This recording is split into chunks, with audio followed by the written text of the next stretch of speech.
अस्सलाम वालेकुम नाजरीन, आप देख रहे हैं बैठक गर्दी। मैं हूं आपका मेज़बान मोहम्मद अली ख़ान। नाजरीन, आज मेरे साथ मौजूद हैं एक ऐसे मेहमान जो आपकी फरमाइश पे यहाँ आए हैं। वैसे तो ये पहले भी इस प्रोग्राम का हिस्सा बन चुके हैं, लेकिन आपकी फरमाइशें इस बार इतनी ज़्यादा थीं कि इनको बुलाना नागुज़ीर था। मैं बात कर रहा हूँ मशहूर शायर जावेद अख्तर साहब की। वैसे तो जावेद साहब की शख्सियत हमेशा से तनाज़ात का शिकार रही है, लेकिन आजकल ये अपनी एक बैठक की वजह से बहुत मशहूर हुए हैं और इस पर भी बात करेंगे इनसे।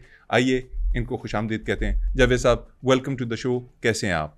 मैं बिल्कुल गीला, मुकम्मल गीला। गीला? मैं समझा नहीं। अरे भाई, मुझे जिस तरह से धोया गया है मशीन में, और वो भी बगैर सर्फ के, तो मैं समझता हूँ कि मेरे साथ बहुत बड़ी ज्यादती हुई है। बहरहाल मैं ये भी समझता हूँ कि इस बात से इस बात की जो है वो पुष्टि हो जाती है कि हर मशीन में आपको हाथ नहीं देना चाहिए। जब एक बात क्लियर थी तो ऐसे ही मैंने बिना वजह बस उड़ता तीर वाली बात की है। माजरत सर, मैं दोबारा नहीं समझ पाया आप क्या कहना चाह रहे हैं। हाँ, मैं भी नहीं समझ पाया था, अब हल्का हल्का समझ आ रहा है। हाँ जी, वो जो आपकी एक डिबेट थी अभी मुफ्ती शुमाइल साहब के साथ, उसकी वजह से आपकी बड़ी सुबकी हो रही है, बड़ी आपको लोग बातें सुना रहे हैं कि आप बगैर तैयारी के चले गए और इतना बड़ा मुद्दा खोल के बैठ गए। तो कैसा लग रहा है? नौजवान, सबसे पहले मैं आपसे ये अर्ज करूंगा कि ये आपने डिबेट का लफ्ज जो है वो इस्तेमाल नहीं करना। डिबेट के सीगे से मुझे चिढ़ हो गई है, और मैं तो ये कहूंगा जितने भी नौजवान हैं भाई, जहाँ पे डिबेट हो रही हो वहाँ पे आप बिल्कुल जाएं। मैं बिल्कुल नहीं रोक रहा, मैं कतई इस चीज़ को रोकने वाला कहने वाला बंदा नहीं। आप ज़रूर जाइए, लेकिन इस बात को आप यकीनी बनाइए कि जिस डिबेट में आप जा रहे हैं वहाँ पे शुमाइल नामी शख्स ना बैठा हो। बल्कि मैं तो कहूँगा डिबेट में जाने की ज़रूरत क्या है, क्या जरूरत आन पड़ी है। बल्कि मैं तो ये कहूंगा कि जहाँ भी डिबेट हो रही हो वहाँ पे 1000 गज के दायरे के बाहर आपको रहना चाहिए, वरना आपका हाल वो होगा जो मेरा हुआ है।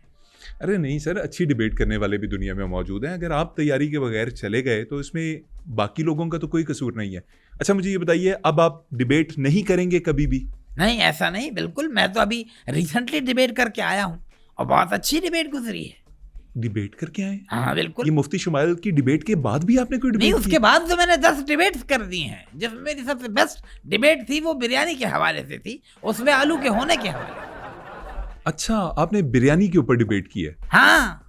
चलें, ये तो खुशी की बात है सर। मेरी भी आज कोशिश ये थी कि इस प्रोग्राम के अंदर हम एक डिबेट का सेशन करते हैं। हाँ। उसके अंदर एक प्रो आप चुनेंगे, उसके अगेंस्ट मैं बात करूंगा, या कोई टॉपिक मैं चुनूंगा और आप उसके अगेंस्ट दलाइल देंगे। ठीक है। तो आप चूंकि बिरयानी के ऊपर मेरे ख्याल में तैयार होंगे, उसके ऊपर आपने कोई बहस यकीनन तैयार की होगी चूंकि आपने पहले भी उसमें हिस्सा लिया। तो आइए बिरयानी पे बात कर लेते हैं कि एक एस्पेक्ट है बिरयानी का कि लोग बिरयानी में आलू डालते हैं, जो मेरे ख्याल में एक मज़हक खेज़ या अहमकाना चीज़ है। आप इसके ऊपर क्या कहेंगे? आप प्रो करेंगे या अगेंस्ट? देखिए, मेरा इसके हवाले से जो थीसिस है, लेकिन उससे पहले हम कुछ चीजें तय कर लें। भाई, अगर आपने कोई ऐसा मुश्किल लफ्ज इस्तेमाल किया तो आप लाजिम होगा कि उसका मतलब आप बताइए। ठीक है सर, एक शर्त आपने बताई, दूसरी मेरी तरफ से सुन लीजिए। आप जो भी दलील देंगे उसके ऊपर आप साइंटिफिक, हिस्टोरिकल या फिर अकली दलील जरूर देंगे जो दूसरे बंदे को समझ आ जाए। अकली दलील? ये पहले बार सुना नहीं कहीं, ये बड़ा अकली दलील क्या है? चले, बहरहाल जो भी है मुश्किल है, इसका भी मतलब बता दीजिए। अकली सर, जो अकल को समझ आती हो। रोजमर्रा की गुफ्तगू में जिस तरह से बात की जाती है कि मैं आपको कहूँ कि जावेद साहब, आप भारत से आए हैं, यकीनन किसी तैयारे पे आए होंगे। Oh, now I got it, now I got it. तो चलें टॉस करते हैं, आइए शुरू करते हैं। सर, टॉस कहाँ किया, किसने किया, कैसे किया? बस टॉस कर लिया ना, टाइम ज़ाया मत करो। तो कौन जीता? मैं जीता। मैं शुरू करूंगा क्योंकि एक बड़े होने, एक बुजुर्ग होने के नाते मेरा नंबर आना चाहिए। शुरुआत मुझसे होनी चाहिए। जरूर सर, आप शुरू कीजिए। भाई, मैंने नोट किया है बड़ी जल्दी मान जाते हो, बचपन से ही ऐसे हो क्या? जावेद साहब, मैं आपकी ना रिस्पेक्ट करता हूँ आपकी एज की वजह से, ठीक है। लास्ट टाइम भी आप मेरे शो में आए थे, आप ऐसी गंदी गंदी फजूल बातें करके गए थे। मैं तुम्हें मोटरसाइकिल पे बिठाऊंगा, तो मुझे बगलगीर हो जाना मेरे साथ, ये कर लेना, हम जंगल में रुक जाएंगे। मैं ऐसा लड़का नहीं हूं। मैं आपको दोबारा से बता रहा हूं, आपके अगर इस किस्म के कोई अज़ाइम है ना, तो वो मैं पूरे नहीं होने दूंगा। देखो, ना तुम ऐसे लड़के हो और ना ही तुम वैसे लड़के हो। बहरहाल, बगैर टाइम ज़ाया किए हम डिबेट शुरू करते हैं। बिरयानी में आलू। जिस बिरयानी में आलू ना हो तो वो अधूरी है, बदजायका है, और सबसे बढ़ के वो गैर अखलाकी है। जावेद साहब, एक तो आप एकदम से अखलाकियात पर आ गए हैं, जो मेरा ख्याल में हर बंदे की अपनी सोच के मुताबिक है। इखलाकी जो दलील है वो आप यहाँ पे नहीं दे सकते। अरे ये हूँ ना कीजिए ना, मेरी बात सुनिए। नहीं, मैं डांट रहा हूँ आपको। आप मुझे डांट रहे हैं? नहीं, आप मुझे डांट रहे हैं शायद। सर मैं ये कहना चाहूंगा कि बिरयानी के अंदर आलू जो भाई रुकिए एक मिनट तवक्कुफ कीजिए। डिबेट अभी शुरू हुई नहीं, लेकिन आप हार गए हैं। क्योंकि बिरयानी को आपने बिरयानी कह दिया है। आई एम रियली सॉरी जी, मैं ज़रा लाहौर में रहता हूँ तो वो ज़रा बिरयानी निकल जाता है। बिरयानी जो है उसके अंदर आलू मेरे ख्याल में एक इजाफत है, गैर ज़रूरी है और एक ऐसी एफर्ट है जिससे कोई एडिशन नहीं होता। बल्कि जावेद साहब मैं तो यहाँ तक कहूँगा कि ये असल रेसिपी के साथ मजाक है, धोखा है। देखिए मैं आपको बताता हूँ, बिरयानी एक वो ख़ास चीज़ है जो कि जिसमें आलू डलता आया है। मैंने आपको तारीख का हवाला भी एक देता हूँ कि मैंने खुद अपनी आंखों से देखा है। तारीख उठा के देखिए, मेरी वालिदा माजदा जो थी वो एक दफ़ा बिरयानी बना रही थी और मैंने देखा बाकायदा अपनी आंखों से कि मेरी वालिदा ने बिरयानी के अंदर आलू डाल रखा था। फिर दूसरी बात देख लीजिए कि बिरयानी के अंदर जो जायका होता है वो आलू की वजह से होता है, जो मैं पहले बता चुका हूँ। उसके अंदर एक मॉइस्चर होता है, उसका टेक्सचर बनाता है।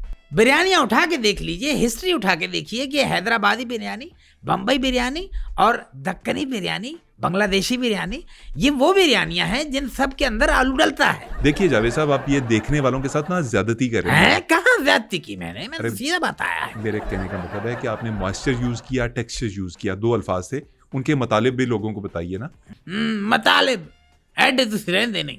अच्छा, मतलब इसके ये हैं कि जैसे आपका जो मॉइस्चर है, मॉइस्चर होता है नमी यानी कि रतूबत। वो चावल को जो है वो सूखा होने नहीं देती, वो उसे निखरे रखती है। एक एक दाना ठुमके मार रहा होता है अलग अलग। वाह क्या बात, शक्ल बना देता है।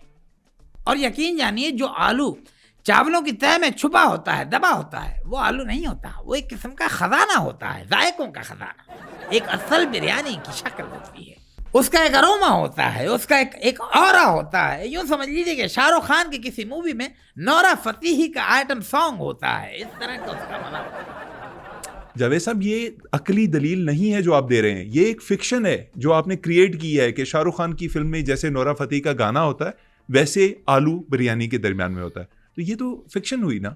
नहीं भाई, हम आपकी बात से इत्तेफाक नहीं करते।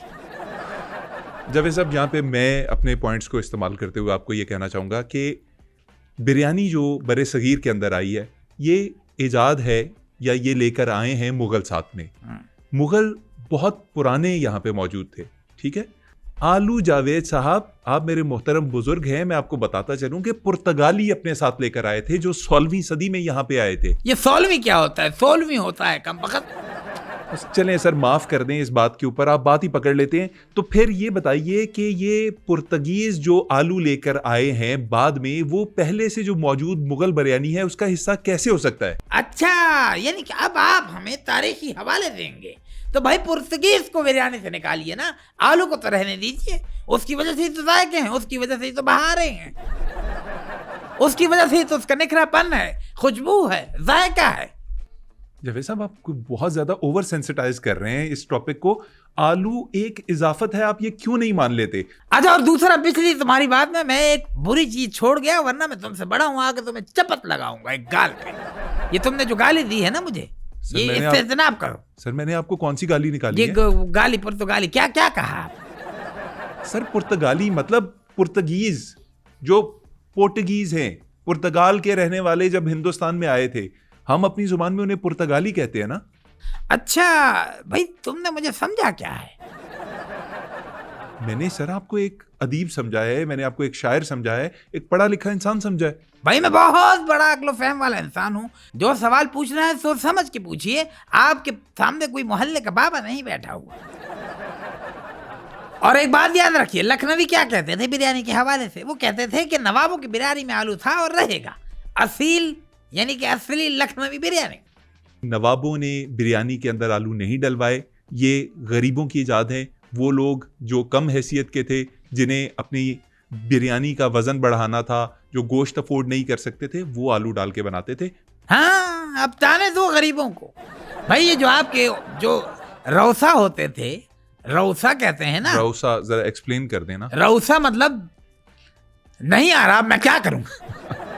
जावेद साहब, अमीर आदमी यानी पैसे वाले जो लोग थे वो यानी कि बिरयानी जो है वो बना के खाएं, चिकन हो, मटन हो या फिर बीफ हो।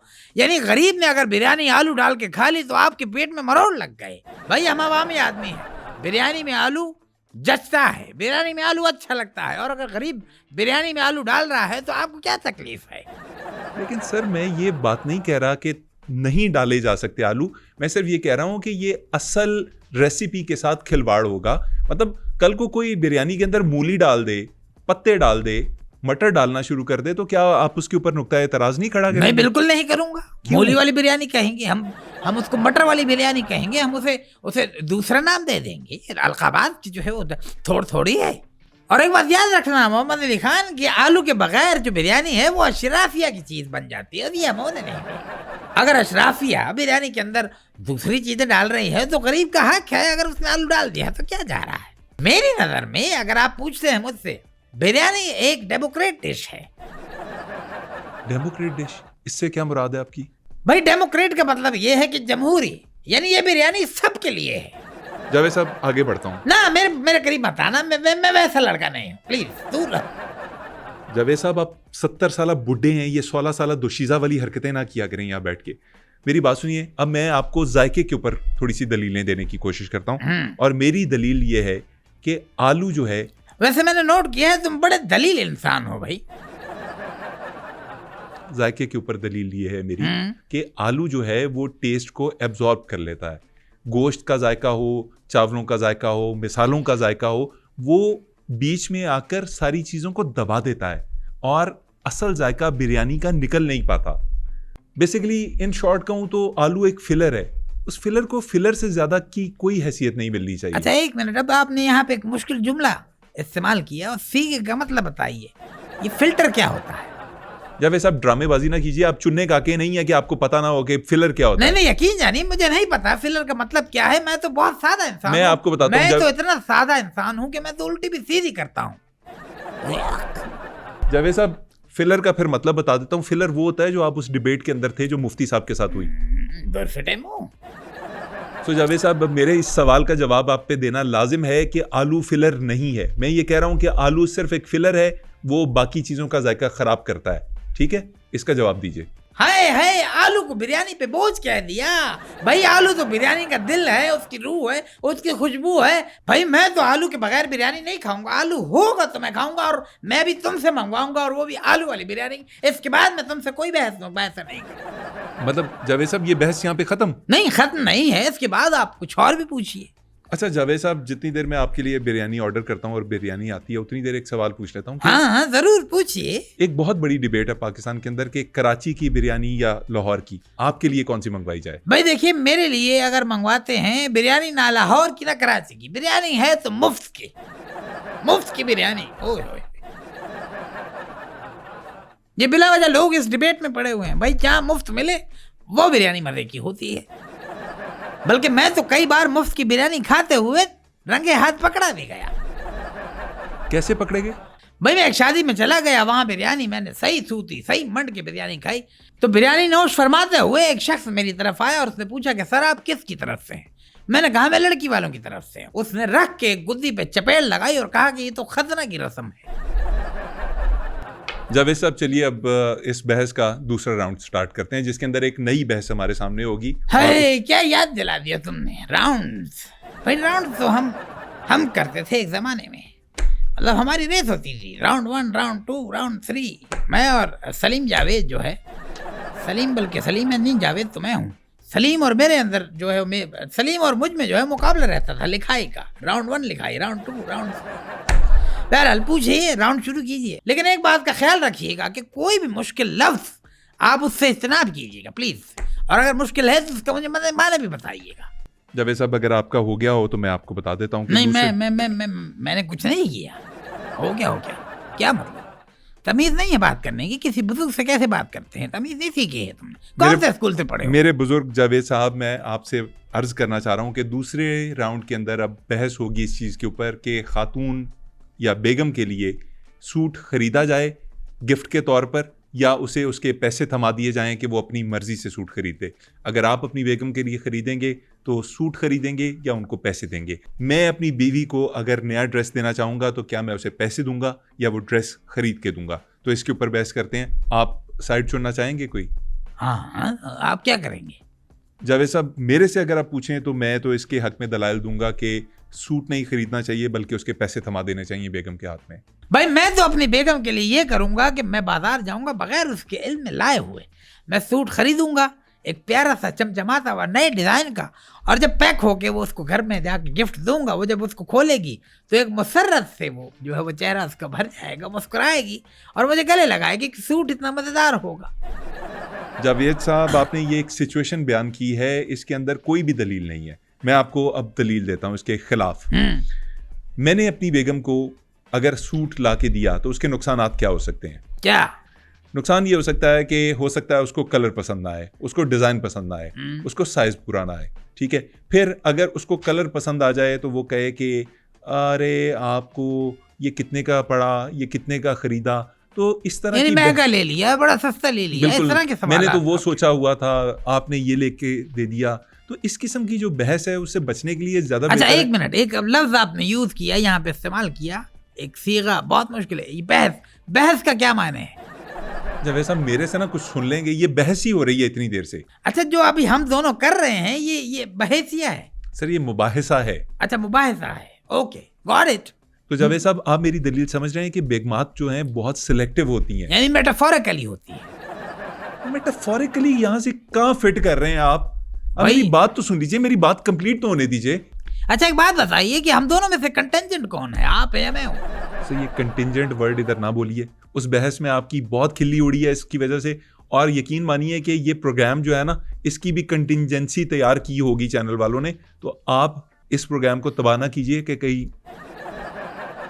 समझ जाए। मैं समझ गया, ज़ेरे लब जो आपने कहा मैं समझ गया। अच्छा बताइए ना, मैंने आपको दलील दी कि बेगमात सिलेक्टिव होती हैं, उन्हें नहीं पसंद आती शोहरों की सिलेक्शन। तो ठीक है नौजवान, अब मैं दलील दे रहा हूँ। मैं दलील ये दूंगा कि अगर मैंने अपनी बेगम के लिए कोई सूट खरीदा है, अपनी मनपसंद सूट मैंने खरीद के पैक करवा के उसको दिया, उसे उसका कलर पसंद नहीं आया, उसका डिजाइन पसंद नहीं आया, उसका साइज फिट नहीं आया, तो इसका सबसे आसान तरीका है जो लॉजिकली ये प्रूफ है। सर थूक तो ना फेंक, सर थूक।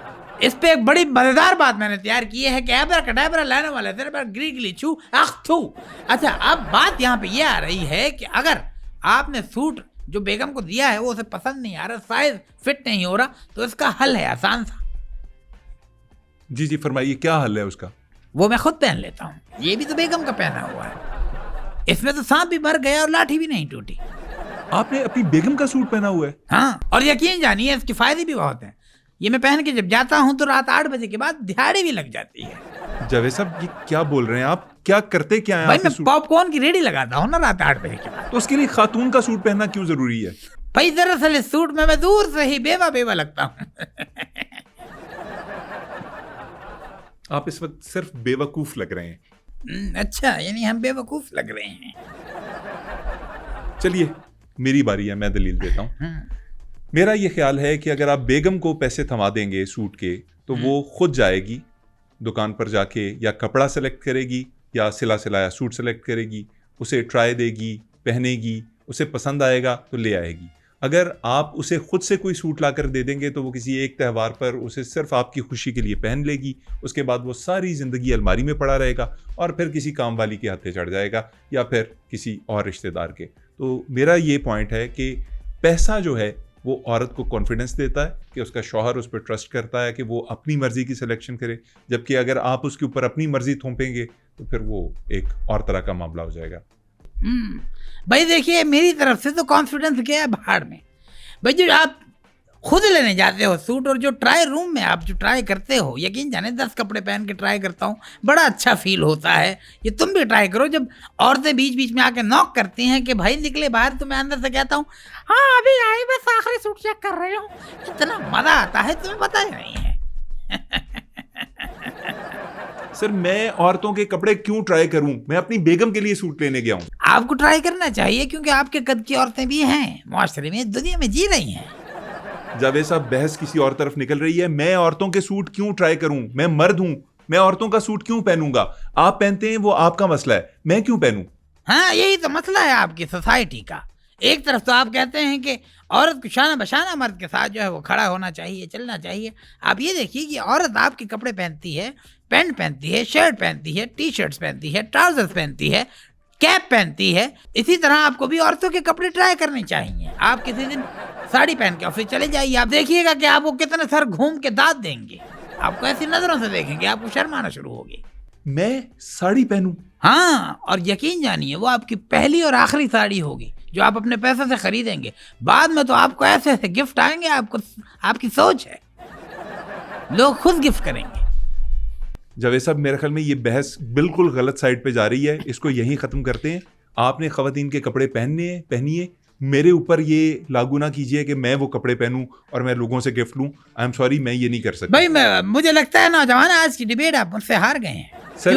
क्योंकि मेटाफोरिकली, बेसिकली, एक्चुअली, कच्ची गली, आप हर लिहाज से अगर देखा जाए, आप कोई मुझे खातिर जवाब नहीं दिए। सर, आप ही मुझे कच्ची गली बनाने पे तुले हुए हैं ना, साड़ी पहना के। मैं क्यों पहन के आऊं? मैंने ये बहस नहीं करनी है आपके साथ। सर, मेरी तरफ से ये वाली बहस आप जीत गए हैं और आपको आपकी जीत मुबारक हो। ठीक है, अब हम एक एक राउंड के साथ इवन है। जावेद साहब, अब ये तीसरा राउंड है, ये डिसाइड करेगा कि आप जीते या मैं। ठीक है, क्योंकि एक एक से बराबर है हम। यानी तीसरा राउंड अभी बाकी है? जी सर। यार थोड़ा सा दूध मिल जाएगा, मैं थक गया हूँ, एनर्जी नहीं रही।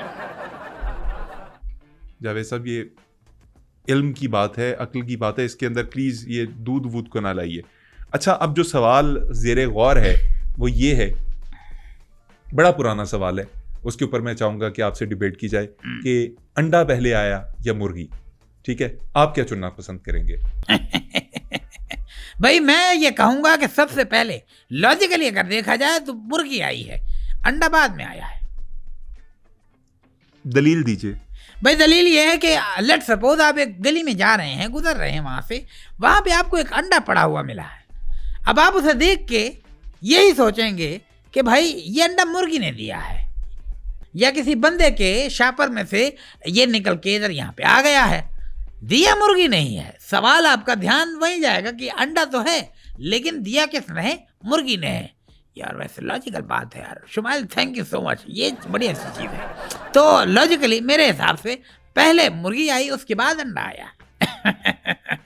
जब ये सब हंसिए नहीं, ये बहुत सीरियस इर्तकाई और इल्मी सवाल है। अच्छा, अब ये देखिए, एक मिनट स्टॉप करूंगा। ये इर्तिकाई बहुत मुश्किल लफ्ज़ है, इसका मतलब क्या, माने क्या है? सर, इर्तिकाई से मुराद है कि कोई ऐसा अमल जो वक्त के साथ साथ छोटी छोटी तब्दीलियों या तगय्युरात की सूरत में। अच्छा, अब ये तगय्युरात क्या है भाई? बहुत मुश्किल लफ्ज़ तुम बोल रहे हो, मेरी समझ में बिल्कुल नहीं आ रहा। सर, तगय्युरात से भी मतलब यही है कि कोई तब्दीली।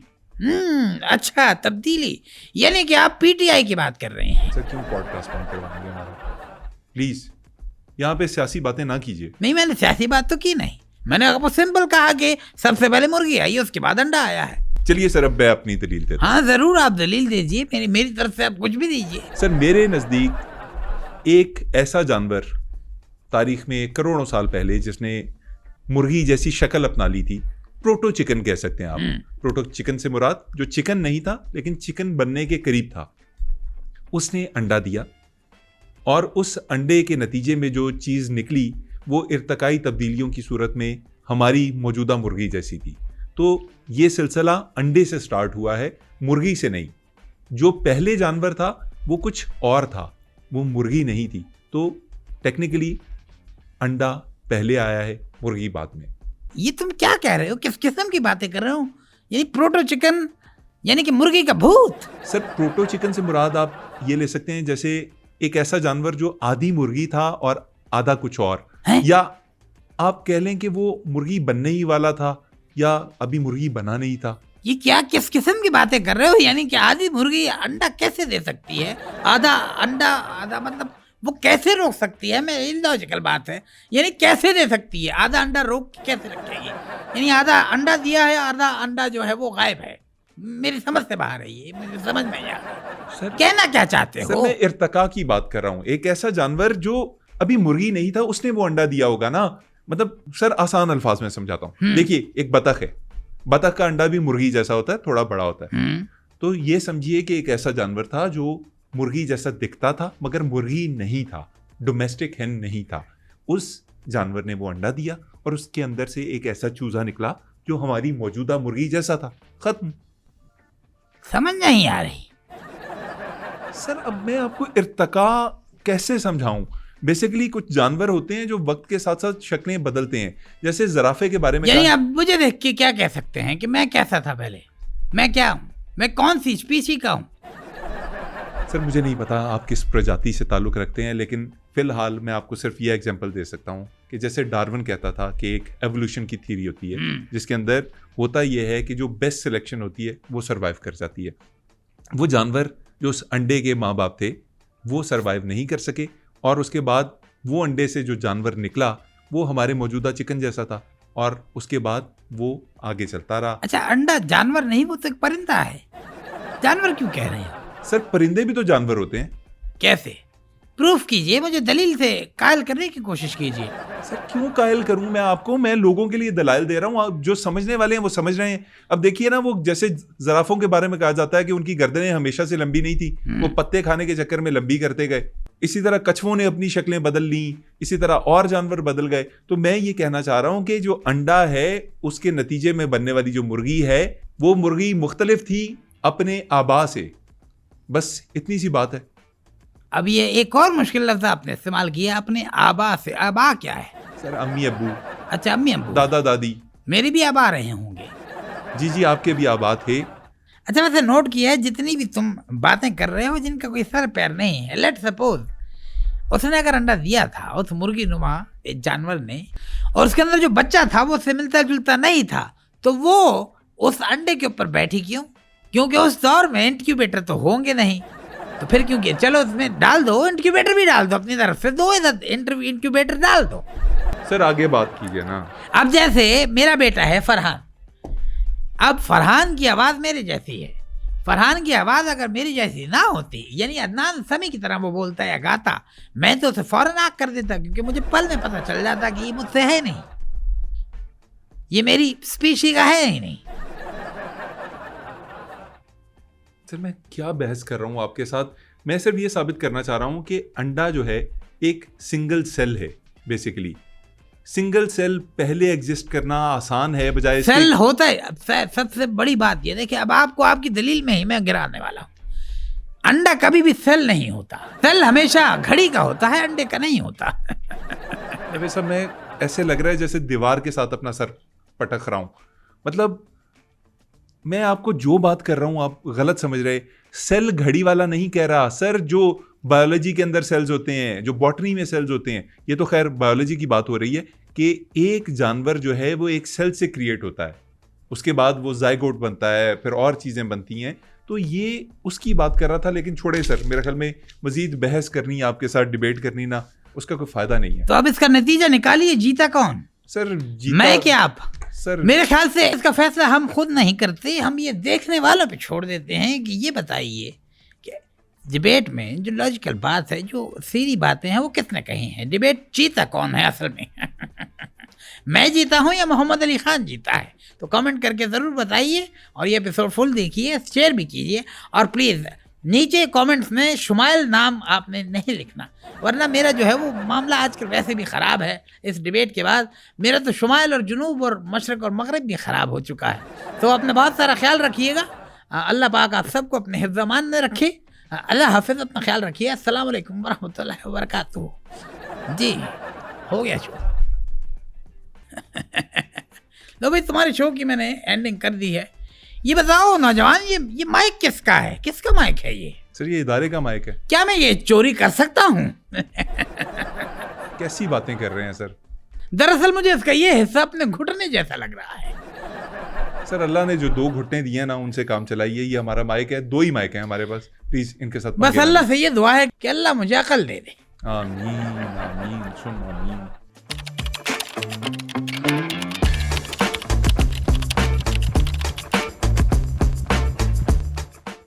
शुरू किया नहीं, घुस जाओ। नहीं, मैं बढ़ाऊं, शुरू मैं करूंगा। नौजवान शुरू मैं करूंगा। नहीं, पहले मुझे आप मेरी तरफ टॉस करें, तो फिर आइए शुरू करते हैं जनाब। अच्छा, वैसे मैंने नोट किया बड़ी जल्दी मान जाते हो। बचपन से ऐसे हो क्या? साहब नहीं, बचपन से ऐसे हो सवाल। और ये हिस्ट्री आप तारीख उठा के देखिए, तारीख में आपको मिलता है कि जो मुगल थे नहीं वो तो आप अभी रुक जाइए, तारीख। अभी रुक जाइए, हूँ ना कीजिए ना। अच्छा हाँ नहीं मैं हाँ। डांट रहा हूँ ना आपको। मतालिब ऐडा तो रहना नहीं दोबारा। ये लगा नहीं देना सुल्तान भाई। तो फिर 16वीं सदी, 16वीं क्या होता है, 16वीं होता है कमबख्त। ठीक है। नवाबों की बिरयानी में आलू था और रहेगा डलता रहेगा। सर नवाब था? तो बड़ा कुछ नहीं मैं थोड़ी ये बताएं, गंदी बात अच्छा, कर रहा हूं, गंदी बात कर रहा हाँ। हूं। और ये पुलाव के करीब तरीन कुछ चीज थी। अच्छा पुलाव नहीं होता, पुलाव होता है, पुलाव। तुम वैसे मैंने नोट किया बड़े दलीली हो। बड़े दलील इंसान। हाँ हाय बिरयानी को आलू पे पहुंच गया। हाय भाई मैं तो खाऊंगा, मैं बिरयानी के अंदर आलू खाऊंगा, आलू के अंदर बिरयानी का खाएंगे नहीं क्या रे। एक बंदा आया, उसने पूछा लड़के वालों की तरफ से लड़की वालों की तरफ से। मैंने कहा लड़के वालों की तरफ से। बोलता है बाबे यहाँ खतना हो रहा है। ये तो खतरे में, क्योंकि शक्ल से ही आप गुरबा लग रहे हैं। ये सही है। जब साहब यहाँ से राउंड 2 शुरू करते हैं। अरे राउंड क्या याद करा दिया, राउंड तो हम करते थे 1 2 3। अब तो बुढ़ापा। वाह वाह वाह वाह, हैं? ये अच्छा है वैसे। सुल्तान भाई नहीं, आपको पता है ना ये गलत है। आ जाओ